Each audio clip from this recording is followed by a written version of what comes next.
بسم اللہ الرحمن الرحیم۔ عید الاضحیٰ کی آمد ہے۔ ہر سال اس موقع پر قربانی کے جانوروں کی بہار آتی ہے۔ ہر گھر میں اسی بات کا تذکرہ ہو رہا ہوتا ہے کہ گائے خریدی جائے، بکرا لیا جائے یا کہیں حصہ لیا جائے۔ جہاں قربانی کے جانور آ جاتے ہیں وہاں لوگ ایک دوسرے کے ساتھ موازنہ کرنا شروع کر دیتے ہیں کہ کس کا جانور زیادہ اچھا اور قیمتی ہے۔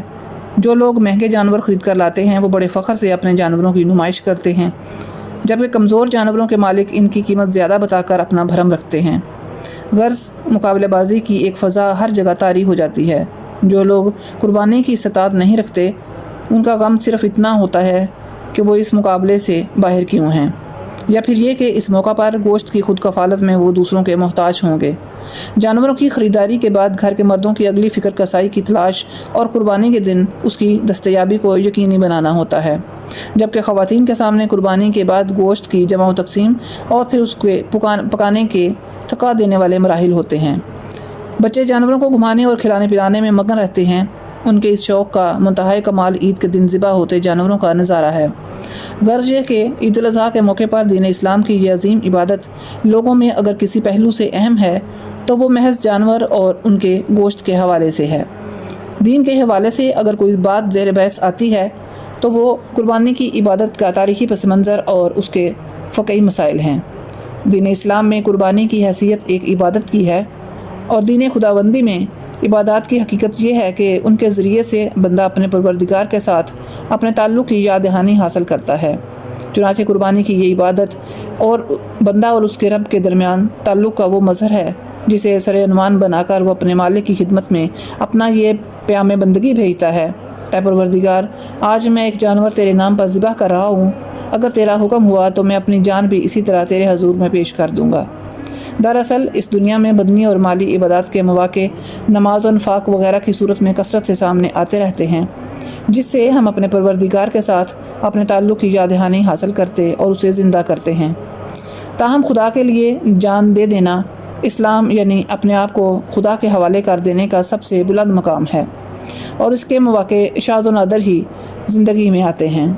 اس لیے قربانی کی یہ عبادت اس کے علامتی اظہار کے طور پر مقرر کی گئی ہے۔ گویا ایک بندہ مومن اس عظیم عبادت کے ذریعے سے اپنے رب کے سامنے یہ اقرار کرتا ہے کہ میری نماز، میری قربانی، میرا جینا، میرا مرنا سب تیرے لیے ہے۔ ارشاد باری تعالیٰ ہے: اور ہم نے ہر امت کے لیے قربانی مشروع کی ہے تاکہ اللہ نے ان کو جو چوپائے بخشے ہیں ان پر وہ ذبح کرتے ہوئے اس کا نام لیں۔ پس تمہارا معبود ایک ہی معبود ہے، چنانچہ تم اپنے آپ کو اسی کے حوالے کر دو اور خوشخبری دو ان لوگوں کو جن کے دل خدا کے آگے جھکے ہوئے ہیں۔ یہ آیت بتاتی ہے کہ قربانی کی عبادت اپنی جان کو اپنے معبود کی نظر کر دینے کا علامتی اظہار ہے۔ اس کے ذریعے سے بندہ اپنے وجود کو آخری درجہ میں اپنے آقا کے حوالے کرنے کا اعلان کرتا ہے۔ بندہ مومن کے یہ جذبات اس کے مالک تک پہنچ جاتے ہیں، جس کے جواب میں اللہ تعالیٰ اپنے بندے کو ابدی رحمتوں کے لیے چن لیتا ہے۔ مزید برآں دنیا میں بھی وہ ان جانوروں کا گوشت انہیں کھانے کی اجازت دے کر انہیں یہ پیغام دیتا ہے کہ اپنی جان مجھے دے کر بھی تو مجھے کچھ نہیں دیتے، بلکہ دینے والا میں ہی رہتا ہوں۔ یہ گوشت کھاؤ اور یاد رکھو کہ مجھ سے سودا کرنے والا دنیا اور آخرت دونوں میں نقصان نہیں اٹھاتا۔ ایک طرف قربانی کی یہ عظیم عبادت اور اس میں پوشیدہ حکمت ہے، اور دوسری طرف ہمارا وہ طرز عمل ہے جس کا تذکرہ اوپر کیا جا چکا ہے، جس میں ایک عام آدمی کا ذہن کبھی بھولے سے بھی قربانی کی اس حقیقت کی طرف منتقل نہیں ہوتا۔ اس سے بڑھ کر یہ کہ ریاکاری اور نمود و نمائش کا عنصر اس عظیم عبادت میں اس طرح شامل ہو جاتا ہے کہ قیامت کے دن انسان کو لینے کے دینے پڑ جائیں گے۔ قربانی کے ذریعے سے اپنی بندگی کا اظہار تو دور کی چیز ہے، رسول اللہ صلی اللہ علیہ وسلم کے ارشاد کے مطابق تو مخلوق کی نگاہ میں نمایاں ہونے کی نیت سے آدمی اگر حقیقت میں بھی اپنی جان دے دے تب بھی روز قیامت ایسے شہید کو جہنم میں پھینک دیا جائے گا۔ ایک آخری بات اس ضمن میں یاد رکھنے کی یہ ہے کہ دین اسلام کا اصل مقصود انسان کا تزکیہ ہے، یعنی انسان کو پاکیزہ بنانا۔ تاہم قربانی کے اس عمل میں ہم لوگ نہ صرف قربانی جانور ذبح کرتے ہیں بلکہ اسلام کا یہ مقصود یعنی پاکیزگی بھی ذبح کر دیتے ہیں۔ جگہ جگہ گندگی کے جو مظاہر عید الاضحیٰ کے موقع پر دیکھنے میں آتے ہیں، اس کی توقع کسی اچھے مسلمان سے تو کیا ایک اچھے انسان سے بھی نہیں کی جا سکتی۔ قرآن پاک میں قربانی کے جانوروں کے متعلق ارشاد ہوا ہے: اللہ کو تمہاری ان قربانیوں کا گوشت یا خون کچھ بھی نہیں پہنچتا، بلکہ صرف تمہارا تقویٰ پہنچے گا۔ تقویٰ اور بندگی کی دلی کیفیت تو ہمارے ہاں پہلے ہی ناپید ہیں۔ اس پر مزید ستم ہم یہ کرتے ہیں کہ گوشت اپنے فریج میں رکھ کر ہم زبان حال سے رحمت اللہ عالمین کی بارگاہ اقدس میں صرف گندگی اور غلاظت کے ڈھیر بھیجتے ہیں۔ چنانچہ قربانی کے دنوں میں اس کی حکمت و مسرت کے ساتھ ہمیں یہ بھی یاد رکھنا چاہیے کہ اپنے گھر کی طرح اپنے علاقے کو صاف رکھنا ہماری دینی ذمہ داری ہے، جس کی خلاف ورزی کم از کم ایک دینی تہوار کے موقع پر اور بالخصوص ایک عبادت کو انجام دیتے ہوئے بالکل نہیں ہونی چاہیے۔ ناظرین، ہم جو قربانی کرتے ہیں تو قرآن مجید میں اللہ تعالیٰ ارشاد فرماتے ہیں، مجھے نہ تو اس قربانی کا گوشت پہنچتا ہے نہ خون پہنچتا ہے، البتہ کوئی بھی چیز اللہ کو نہیں پہنچتی، اللہ کو تو بندے کا تقویٰ پہنچتا ہے۔ یعنی اللہ کو نہ تو جانور کے گوشت کی ضرورت ہے نہ خون کی ضرورت ہے، اللہ تو بندے کے دل کے اندر کی محبت کو دیکھتا ہے۔ تو اللہ فرماتے ہیں کہ میرے پاس تو تقویٰ پہنچتا ہے۔ تو پتہ یہ چلا کہ قربانی کرنے کا مقصد اپنے اندر تقویٰ پیدا کرنا ہے، اللہ کی محبت کو پیدا کرنا ہے۔ ناظرین، زندگی کے حالات ہمیشہ ایک سے نہیں ہوتے۔ ہمارے معاشرے میں ہوتا یہ ہے کہ ہمارے گھر میں بڑی زبردست طریقے سے قربانی ہوتی آ رہی تھی، اب حالات بہت خراب ہو گئے تو شرم آتی ہے کہ اب اگر قربانی نہ ہوئی تو لوگ کیا کہیں گے، یا قربانی کا جانور ہلکا آ گیا تو لوگ کیا کہیں گے۔ پھر لوگ یہ کرتے ہیں کہ پہلے گھر میں 2 بھائی الگ الگ قربانی کرتے تھے، لیکن اب حالات خراب ہیں تو دونوں بھائی مل کر ایک قربانی کرتے ہیں۔ وہ یہ سوچتے ہیں کہ 2 کی جگہ 1 بکرا لے آؤ، لیکن زبردست ہونا چاہیے، کم از کم یہ تو ہو جائے گا کہ بکرا ہمارا بہت بھاری تھا۔ گویا کہ لوگوں کے ذہن میں یہ بات لگ جاتی ہے کہ میرا بکرا سب سے اچھا ہونا چاہیے، اور اگر کسی کا جانور کم وزن کا ہو تو لوگ کہتے ہیں کہ یہ کیا اٹھا لائے، اس کا وزن کم ہے، یہ خوبصورت نہیں ہے، وغیرہ وغیرہ۔ وہ اپنی چھوڑ کر دوسروں پر تنقید شروع کر دیتے ہیں۔ کہیں کوئی بچہ اپنے والد سے شکایت کر رہا ہوتا ہے کہ میرا دوستوں میں مذاق اڑ رہا ہے کہ کیسا جانور آپ نے خریدا ہے۔ ان سب باتوں کا مقصد یہ ہے کہ ایک مقابلہ ہو جاتا ہے۔ ہم قربانی نہیں مقابلہ کرتے ہیں کہ کس کا جانور کتنے وزن کا ہے، کس کا خوبصورت ہے، کس کا زیادہ مہنگا ہے۔ تو قربانی کہیں نہ کہیں ہمارے لیے ایک دکھاوے کا ذریعہ بن جاتی ہے۔ ہمیں صرف یہ سمجھنے کی ضرورت ہے کہ قربانی کا جو اصل مقصد ہے وہ اللہ کی رضا ہے۔ آپ جس حیثیت کے مالک ہوں اس حیثیت کی قربانی دو، اللہ کو تقویٰ پہنچتا ہے، قربانی کا جانور اور قربانی کا گوشت اور خون نہیں پہنچتا۔ اور اگر سامنے والے کا جانور دبلا پتلا ہے تو اس کے جانور کا، اس کے بکرے کا مذاق مت اڑاؤ، اس کو احساس کمتری میں مبتلا مت کرو۔ اس طرح کی باتیں بالکل بھی مناسب نہیں ہیں۔ دور جاہلیت کے کفار اپنی قربانیوں کے خون سے کعبہ معظمہ کی دیواروں کو آلودہ کرتے تھے اور اسے قرب کا سبب جانتے تھے۔ جب مسلمانوں نے حج کیا اور یہی کام کرنے کا ارادہ کیا تو اس پر یہ آیت کریمہ نازل ہوئی اور ارشاد فرمایا گیا کہ اللہ تعالیٰ کی بارگاہ میں ہرگز نہ ان کی قربانیوں کے گوشت پہنچتے ہیں نہ ان کے خون، البتہ تمہاری طرف سے پرہیزگاری اس کی بارگاہ تک پہنچتی ہے، اور قربانی کرنے والے صرف نیت کے اخلاص اور تقویٰ کی شرائط کی رعایت کر کے اللہ تعالیٰ کو راضی کر سکتے ہیں۔ حضرت امام حسن بن علی رضی اللہ تعالیٰ عنہ سے راوی ہے کہ حضور اکرم صلی اللہ علیہ وسلم نے فرمایا، جس نے خوش دلی سے طالب ثواب ہو کر قربانی کی وہ آتش جہنم سے حجاب ہو جائے گا۔ مذکورہ حدیث پاک اور قرآن پاک کی آیتوں پر غور و فکر کرنے سے یہ بات روز روشن کی طرح عیاں ہو جاتی ہے کہ قربانی کیا ہے اور اس کا اصل مقصد کیا ہے۔ صرف جانور خرید کر ذبح کرنا اصل قربانی نہیں، بلکہ قربانی کا اولین مقصد صرف اور صرف رضا الہی ہے۔ بہار شریعت میں ہے کہ مخصوص جانور کو مخصوص دن بنیت تقرب ذبح کرنا قربانی ہے۔ لفظ تقرب نے قربانی کے اس اصل مقصد کو واضح کر دیا کہ قربانی کرنے کا مطلب و مقصد صرف اور صرف اللہ کی رضا اور خوشنودی حاصل کرنا ہے، نہ کہ محض گوشت کھانا۔ فخریہ انداز میں بیش قیمت لگا کر جانور خرید کے گلی کے کوچوں میں اپنی شان و شوکت کا کھلم کھلا اظہار کرنا کہ ہم نے 50,000 کا جانور خریدا تاکہ لوگ ہماری واہ واہ کریں۔ یاد رکھیں، آپ نے 50,000 تو کیا 50 لاکھ کا بھی جانور خرید لیا، مگر اس میں تقرب اور رضا الہی شامل نہیں، بلکہ صرف یک گونا شہرت کمانے کی خاطر ایسا کیا تو یہ رب کی بارگاہ میں قابل قبول نہیں، بلکہ اس 50,000 اور لاکھ سے زیادہ 5,000 کا ہی جانور زیادہ اہمیت رکھتا ہے، جسے خلوص کے ساتھ اپنے رب کی خوشنودی حاصل کرنے کے لیے قربان کیا گیا ہو۔ یہی وجہ ہے کہ فقہاء کرام نے فرمایا، حصہ داروں میں سے کسی ایک کی بھی نیت اگر گوشت کھانے کی ہو اور تقرب نہ پایا گیا تو نہ صرف اس کی قربانی بلکہ جتنے لوگ شریک ہیں کسی کی بھی قربانی ادا نہ ہوگی۔ اس لیے جانور خریدنے سے لے کر اس کے اختتام تک کبھی بھی ہم کو رضا الہی کا دامن نہیں چھوڑنا چاہیے، اور ہر فعل میں ہماری نیت صرف تقرب الہی ہی ہونی چاہیے۔ اور یہی ہماری غلطی ہے کہ ہم قربانی میں دکھاوا کرتے ہیں، اور یہی وجہ ہماری قربانی میں خلل ڈالتی ہے۔ جس کی وجہ سے ہمیں ثواب کی جگہ گناہ مل جاتا ہے۔ قربانی چونکہ ایک عظیم عبادت اور شعائر اسلام ہے، اس لیے ہر سال ہمیں یہی درس دیتا ہے کہ کوئی کام رب کی اطاعت و فرمانبرداری کے بغیر نہیں کرنا چاہیے، خاص طور پر اس بات کا پیغام کہ ہم ہمیشہ اللہ کے فرامین و احکام کی بجاوری کے لیے کوشاں اور منتظر رہیں۔ ایک جانور کی قربانی ہی نہیں بلکہ رب کی جانب سے جس چیز کا بھی حکم آ جائے ہم اس کو رب کی بارگاہ میں پیش کرنے کے لیے تیار رہیں، خواہ مال و دولت ہو یا پھر اولاد، دنیا کی کوئی بھی عظیم ترجیح ہو، ہم اس کو رب کے حضور قربان کرنے کے لیے راضی بالرضا ہیں۔ جیسا کہ اللہ تعالیٰ کے خلیل حضرت ابراہیم علیہ السلام نے نہ صرف اپنی دولت و ثروت کو رب کی بارگاہ میں لٹایا بلکہ اپنے لخت جگر، نور نظر، جگر پارہ فرزند و ارجمند حضرت اسماعیل علیہ السلام کی قربانی تک بھی پیش کر دی اور اپنے رب کی رضا حاصل کرنے میں کامیاب ہو گئے۔ قربانی دین اسلام کی اہم ترین عبادت ہے۔ اس ماہ مبارک میں لاکھوں مسلمان اس فریضہ کو انجام دیتے ہیں اور ابراہیم علیہ السلام کی سنت پر عمل کرتے ہوئے لاکھوں جانور اللہ کی رضا کی خاطر ذبح کیے جاتے ہیں۔ قربانی کی عبادت بندے کی اللہ تبارک تعالیٰ کے ساتھ عشق و محبت کا مظہر ہے۔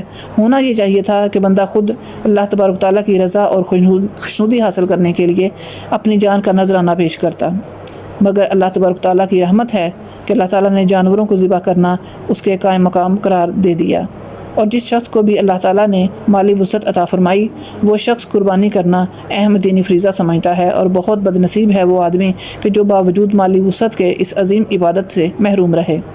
بارگاہ الہی میں قربانی پیش کرنے کا سلسلہ سیدنا آدم علیہ السلام سے ہی چلا آ رہا ہے، چنانچہ اللہ تعالیٰ نے سورہ مائدہ میں سیدنا آدم علیہ السلام کے بیٹوں حابیل و قابیل کا قصہ ذکر فرمایا ہے کہ دونوں نے اللہ تعالیٰ کے حضور قربانی پیش کی۔ حابیل نے عمدہ دمبا قربان کیا اور قابیل نے کچھ زرعی پیداوار یعنی غلہ پیش کیا۔ اس وقت قربانی قبول ہونے کی علامت یہ تھی کہ آسمان سے آگ آ کر قربانی کو کھا لیتی، چنانچہ حابیل کی قربانی کو آگ نے کھا لیا اور قابیل کی قربانی وہیں پڑی رہ گئی، یوں وہ قبولیت سے محروم ہو گئی۔ قربانی کا عمل ہر امت میں مقرر کیا گیا، البتہ اس کے طریقے اور صورت میں کچھ فرق ضرور رہا ہے۔ انہی میں سے قربانی کی ایک عظیم الشان صورت وہ ہے جو اللہ تعالیٰ نے امت محمدی کو عید الاضحیٰ کی قربانی کی صورت میں عطا فرمائی ہے، جو کہ حضرت سیدنا ابراہیم علیہ السلام کی قربانی کی یادگار ہے۔ حدیث مبارکہ میں نبی اکرم صلی اللہ علیہ وسلم نے قربانی کی بہت زیادہ اہمیت اور فضیلت بیان فرمائی ہے، چنانچہ حضرت زید بن ارقم رضی اللہ تعالیٰ عنہ فرماتے ہیں، صحابہ اکرام رضی اللہ تعالیٰ عنہ نے عرض کیا، یا رسول اللہ یہ قربانیاں کیا ہیں؟ آپ صلی اللہ علیہ وسلم نے ارشاد فرمایا، تمہارے باپ ابراہیم علیہ السلام کی سنت ہیں۔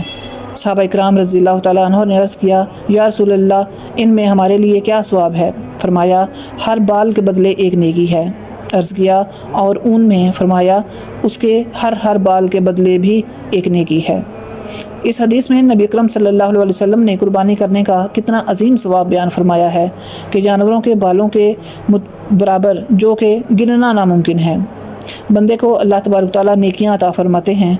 دوسری حدیث میں نبی اکرم صلی اللہ علیہ وسلم نے ارشاد فرمایا، ایام قربانی یعنی 10 تا 12 ذی الحج انسان کا کوئی بھی عمل اللہ تعالیٰ کی بارگاہ میں قربانی کے جانور کا خون بہانے سے زیادہ محبوب نہیں ہے، اور قیامت کے روز قربانی کا یہ جانور اللہ تعالیٰ کی بارگاہ میں اپنے سینگوں، بالوں اور کھروں سمیت حاضر ہوگا، اور بلا شبہ قربانی کے جانور کا خون زمین پر گرنے سے پہلے اللہ تعالیٰ کی بارگاہ میں قبولیت کا درجہ پا لیتا ہے، تو اے مومنو خوش دلی سے قربان کیا کرو۔ ایک اور روایت میں نبی کرم صلی اللہ علیہ وسلم نے اپنی پیاری بیٹی حضرت بی بی فاطمہ رضی اللہ تعالیٰ عنہ سے ارشاد فرمایا، اے فاطمہ اٹھو، اپنی قربانی کے جانور کے پاس جاؤ اور اسے لے کر آؤ، کیونکہ اس کے خون کا پہلا قطرہ گرنے پر تمہارے پچھلے گناہ معاف کر دیے جاتے ہیں۔ انہوں نے عرض کی، یا رسول اللہ صلی اللہ علیہ وسلم یہ انعام ہمیں اہل بیت کے ساتھ خاص ہے یا ہمارے اور تمام مسلمانوں کے لیے عام ہے؟ تو آپ صلی اللہ علیہ وسلم نے ارشاد فرمایا، بلکہ ہمارے اور تمہارے مسلمانوں کے لیے عام ہے۔ حضور نبی کریم صلی اللہ علیہ وسلم کا ہر سال قربانی کرنا قربانی کی اہمیت و فضیلت اور تاکید کے لیے کافی ہے۔ حضرت انس رضی اللہ تعالیٰ عنہ سے روایت ہے کہ حضور نبی کریم صلی اللہ علیہ وسلم سیاہ اور سفید رنگت والے اور بڑے سینگوں والے 2 مینڈھوں کی قربانی فرمایا کرتے تھے، اور اپنے پاؤں کو ان کی گردن کے پاس رکھ دیا کرتے تھے اور اپنے دستے مبارک سے ذبح فرماتے تھے۔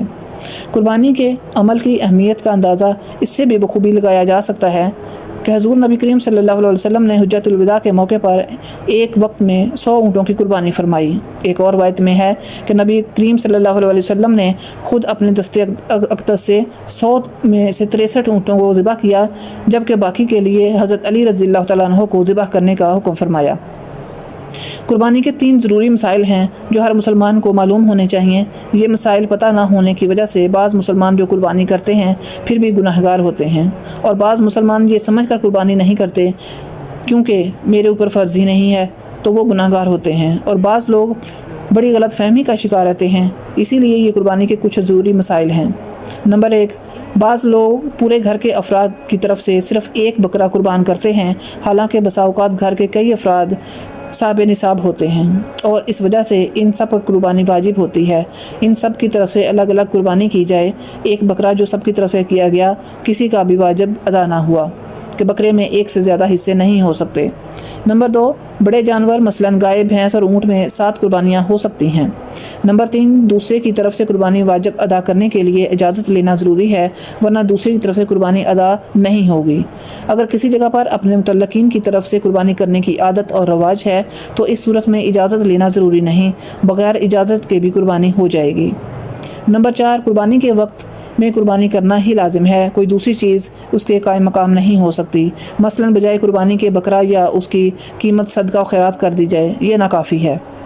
نمبر 5، قربانی کا جانور کا بے عیب ہونا ضروری ہے، عیب دار جانور کی قربانی جائز نہیں۔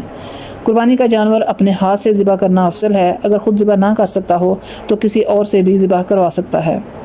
بعض لوگ قصاب سے ذبح کرواتے وقت ابتدائے خود بھی چھری پر ہاتھ رکھ لیا کرتے ہیں۔ ایسے لوگوں کے لیے یہ ضروری ہے کہ قصاب اور قربانی والے دونوں مستقل طور پر تکبیر پڑھیں۔ اگر دونوں میں سے ایک نے نہ پڑھی تو قربانی صحیح نہیں ہوگی۔ قربانی کا جانور ذبح کرتے وقت زبان سے نیت پڑھنا ضروری نہیں، دل میں بھی پڑھ سکتا ہے۔ اگر قربانی کا جانور اس نیت سے خریدا کہ بعد میں کوئی مل گیا تو شریک کر لوں گا، اور بعد میں کسی اور کو قربانی یا عقیقہ کی نیت سے شریک کیا تو قربانی درست ہے، اور اگر خریدتے وقت کسی اور کو شریک کرنے کی نیت نہ تھی بلکہ پورا جانور اپنی طرف سے قربانی کرنے کی نیت سے خریدا تھا تو اب اگر شریک کرنے والا غریب ہے تو کسی اور کو شریک نہیں کر سکتا، اور اگر مالدار ہے تو شریک کر سکتا ہے، البتہ بہتر نہیں۔ ایک جانور قربانی کرنے کے لیے خریدا، اگر اس کے بدلے دوسرا جانور دینا جائز ہو تو جائز ہے، لیکن بعض لحاظ سے ضروری نہیں ہے کہ یہ دوسرا جانور کم از کم اسی قیمت کا ہو۔ اگر اس سے کم قیمت کا ہو تو زائد رقم اپنے پاس رکھنا جائز نہیں بلکہ صدقہ کرنا ضروری ہے۔ ہاں، اگر زبانی طور پر جانور کو متعین نہ کیا ہو بلکہ یہ ارادہ کیا ہو کہ اگر اچھی قیمت میں فروخت ہو رہا ہو تو فروخت کر دیں گے، اس صورت میں اصل قیمت سے زائد رقم اپنے پاس رکھنے میں کوئی حرج نہیں۔ آج کل کچھ لوگ اور بے دین لوگ قربانی پر اعتراض کرتے ہیں اور کہتے ہیں کہ قربانی کرنا پیسے اور وقت کا ضیاع ہے، حالانکہ ان کی یہ بات شرعاً و عقلاً قابل قبول نہیں ہے، اس لیے کہ اگر قربانی کرنا پیسے اور وقت کا ضیاع ہوتا تو نبی کریم صلی اللہ علیہ وسلم کی طرف سے قربانی کرنے کی اتنی زیادہ تاکید وارد نہ ہوتی۔ تو خود نبی کریم صلی اللہ علیہ وسلم کے قول اور عمل سے یہ بات ثابت ہے کہ قربانی کرنا اللہ تعالیٰ کی رضا اور خوشنودی کا باعث ہے، اور اس کے ساتھ ساتھ اللہ تبارک و تعالیٰ کے ساتھ عشق و محبت کا اظہار بھی ہے اور مومن بندے کی مغفرت کا باعث بھی ہے۔ اس لیے ایسے لوگوں کی باتوں کی طرف اتفاق نہیں کرنا چاہیے۔ اللہ تعالیٰ ہم سب کو اپنی رضا حاصل کرنے اور عمل کرنے کی توفیق عطا فرمائے۔ اللہ تبارک و تعالیٰ تمام مسلمانوں کی قربانیوں کو اپنی بارگاہ میں شرف قبولیت عطا فرمائے۔ آمین۔